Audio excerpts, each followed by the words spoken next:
Hi, നമുക്ക് ഒരു മീൻ കറി ഉണ്ടാക്കാം കേട്ടോ.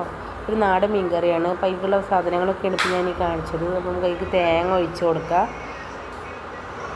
തേങ്ങയിൽ ഞാൻ മഞ്ഞൾപ്പൊടി, മല്ലിപ്പൊടി, മുളക് പൊടിയൊക്കെ കൂടി ഇട്ടിട്ട് അരച്ചതാണ്. ജീരകവും ചെറുള്ളിയും വെളുത്തുള്ളിയും. നമുക്ക് പുളി പകർന്നെടുക്കാം. ഞാനൊരു നെല്ലിക്ക വലിപ്പത്തിലാണ് പുളി എടുത്തിട്ടുള്ളത്. ഞങ്ങളെ പുളി ഭയങ്കര പുളിയാണ് കേട്ടോ. അപ്പോൾ ഓരോ മീനിനനുസരിച്ചിട്ടാണ് നമ്മൾ പുളി എടുക്കേണ്ടത്. നമ്മളിത് കുറച്ച് വലിയ മീനാണല്ലോ. നമുക്ക് അതിലേക്ക് തക്കാളിയും പച്ചമുളകും മുറിച്ച് ഇട്ട് കൊടുക്കാം.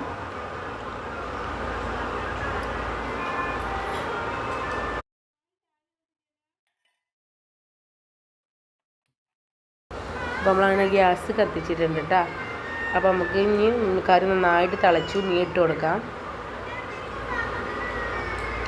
എനിക്ക് തലയൊക്കെ ഭയങ്കര ഇഷ്ടമാണ്. അപ്പോൾ ഞാൻ തലയൊക്കെ ഇതിൽ ചേർത്തിട്ടുണ്ട്. എല്ലാവർക്കും ഇഷ്ടമാണ്, എനിക്കറിയാം. പൊരിച്ചിട്ടും ഇഷ്ടമാണ്.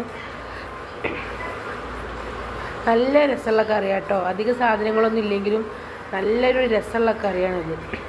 അപ്പോൾ നമ്മളെ വീഡിയോസ് ഇഷ്ടപ്പെടുകയാണെങ്കിൽ എല്ലാവരും സബ്സ്ക്രൈബ് ചെയ്യുക, ലൈക്ക് ചെയ്യുക. കറി തിളച്ച് ഞാൻ കറിവേപ്പിലൊക്കെ